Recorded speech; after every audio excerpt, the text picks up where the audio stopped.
खुदा के पाक लोगों को खुदा से नुसरत आती है जब After surviving the greatest migration in human history, the Great Partition of India and Pakistan in 1947, many hundreds of thousands never made it. There was a lot of bloodshed, riots, massacres, abductions, and violence. More than 15 million people had been uprooted, and between 1 and 2 million were dead. A'udhu billahi minash shaitanir rajeem. Bismillahir Rahmanir Rahim. Assalamu alaikum wa rahmatullahi wa barakatuhu. My name is Kalimullah Khan, and my family was blessed to have migrated safely to Lahore from Hyderabad, Deccan, India. Now just imagine, after all that struggle, you arrive to your new country, Pakistan, and you are not welcomed or accepted. Even worse, you are persecuted. The facts are that in March 1953, a campaign of murder and mayhem was launched by the Majlis-e-Ahrar, a hate organization whose sole purpose was to stir up religious hatred against Ahmadis. They started making anti-Ahmadiyya speeches everywhere and demanded that Ahmadis be declared as non-Muslims, and that Ahmadis in all official positions be removed, particularly the then Foreign Minister, Sir Zafrullah Khan Sahab. It was in 1953, during the anti-Ahmadiyya riots, when few Ahmadi homes in Chaubacha Sahab, a section of the town Dharampura in the city of Lahore, Pakistan, were marked with the intention to harass, harm, and kill Ahmadis and to ransack their properties when the occasion arises. The unrest and agitation almost turned into a civil disobedience in 1953, which jeopardized the life, property, and honor of Ahmadis. Under these dire circumstances, the authorities, Governor I. Chandigarh, Chief Minister of Punjab, Mumtaz Daltana, Prime Minister Khaja Nazimuddin, were approached, but they did not take any stern action in time. Though Ahmadis were shaken and endured losses of life and property in various parts of the country, especially in Punjab, yet the message of Hazrat Khalifatul Masih II, Raziyallahu Ta'ala Anhu, gave them courage and hope. Under Jamaat instructions, few Ahmadi homes would make a pocket in one house for around about 15 to 20 members in different sections. One such gathering was in our two-story house. We were all locked in. Few khuddams were secretly guarding, while few were on the top of the roof.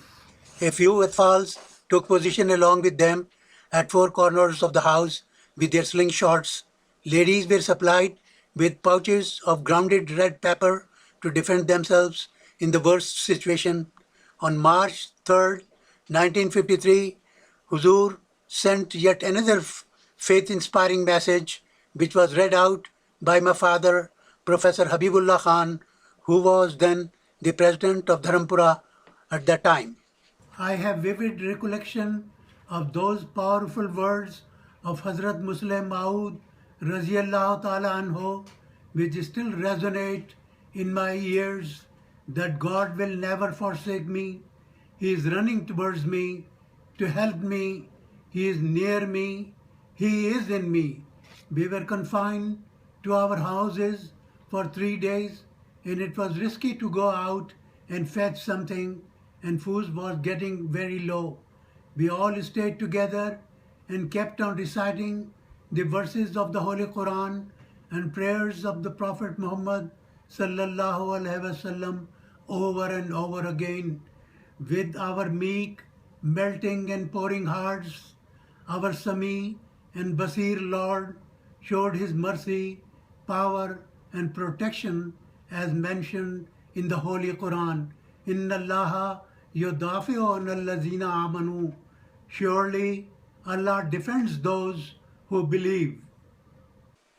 Before dawn that day, when anti-Ahmadiyya zealots had a plan to attack Ahmadi homes after Friday prayers on March 6, 1953, Allah's grace, mercy, and power were shown in two ways. First, a martial law was imposed.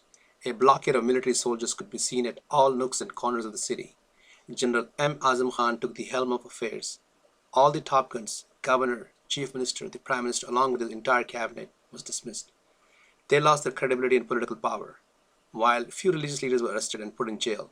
With Allah's help, we were all saved. All members returned safely to their homes the fourth day.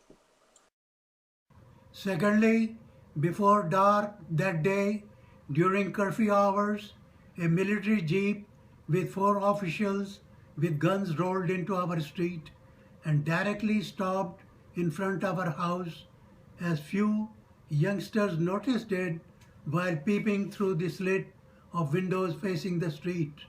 One knocked at the door and asked for the man of the house to come out. My father went out. They talked to him that they have been ordered to deliver something by their sahab, that is the boss or the commander. Then two of them grabbed a big jute sack of wheat flour, round about 80 pounds, from the jeep and dropped in our yard and took off. For months, we didn't know the person who sent that, but it leaked out from the office that sent it.